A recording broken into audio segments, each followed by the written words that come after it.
वक्रतुंड महाकाय सूर्यकोटि समप्रभ निर्विघ्नं कुरु मे देव सर्वकार्येषु सर्वदा। नमस्कार सर्व रसिक प्रेक्षकांचे कणसे परिवारातर्फे सहर्षी आम्ही पौराणिक व रहस्यमय श्री अनंत पद्मनाभ स्वामी मंदिराची कथा व रचना हा तांत्रिक स्वरूपाचा देखावा सादर करून समाज प्रबोधन आणि जनजागृती करण्याचा आमचा एक छोटासा प्रयत्न।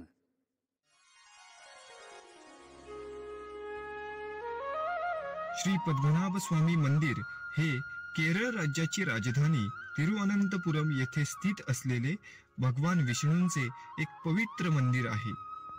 श्री अनंत पद्मनाभ स्वामी मंदिराचा इतिहास पाहिला तर 18व्या शतकामध्ये त्रावणकोर राज्याचे महाराज मार्तंड वर्मा यांनी आपली संपूर्ण संपत्ती श्री पद्मनाभ स्वामींच्या चरणी अर्पण करून स्वतःला स्वामींचे दास बनविले। तुळदेशीय ब्राह्मण असणारे दिवाकर मुनी हे महान विष्णू भक्त होते।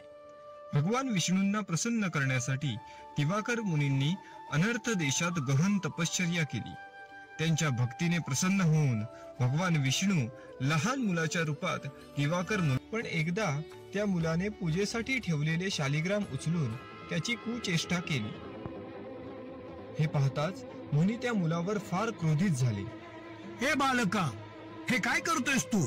ठेव ते शालिग्राम तेथेच आणि दूर हो माझ्या नजरेसमोरून।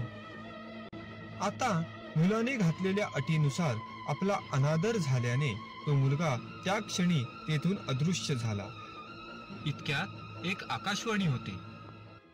हे मुनी, जर तुम्हाला त्या बालकास पुन्हा भेटायचे असेल तर तुम्ही अनंत काडूला भेट द्यावी।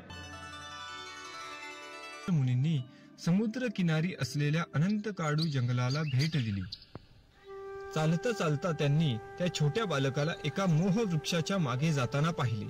हे पाहताच दिवाकर मुनी त्या वृक्षाजवळ गेले, पण तेथे तो मुलगा त्यांना दिसलाच नाही। थोड्याच वेळात विशाल असे ते मोह वृक्ष जमिनीवर पडले व तेथेच श्री भगवान विष्णू शयन मुद्रेमध्ये दिवाकर मुनींसमोर प्रकट झाले।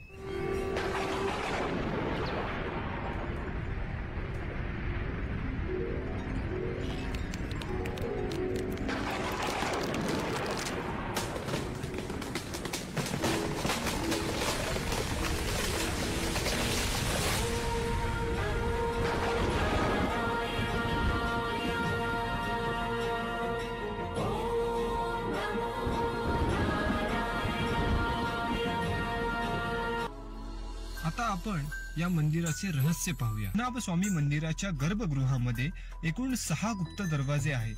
त्यांना अलीकडे वॉल्ट ए, बी, सी, डी, ई आणि एफ अशी 6 नावे देण्यात आली आहेत। त्यामधील वॉल्ट ई आणि एफ हे अनेकदा उघडले जातात, कारण त्यामध्ये मंदिराच्या स्वयंपाकघरात लागणारी भांडी व अन्य वस्तू ठेवल्या जातात। त्याचबरोबर वॉल्ट सी आणि डी हे देखील अनेकदा उघडले जातात, कारण त्यामध्ये मंदिरातील देवी देवतांच्या मूर्त्यांना लागणारे सोन्याचे आभूषण ठेवले जातात। या गर्भगृहातील उरलेल्या 2 दरवाजांपैकी एक दरवाजा म्हणजे वॉल्ट ए हा 2011 साली उघडण्यात आला होता। तेव्हा त्या दरवाजाच्या आतमधून करोडो रुपयाचे सोन्याचे व हिऱ्यांचे दागिने, मोती, माणिक आणि अथांग संपत्ती सापडली। गृहातील एक रहस्यमयी दरवाजा आजही खोलण्यात आला नाही।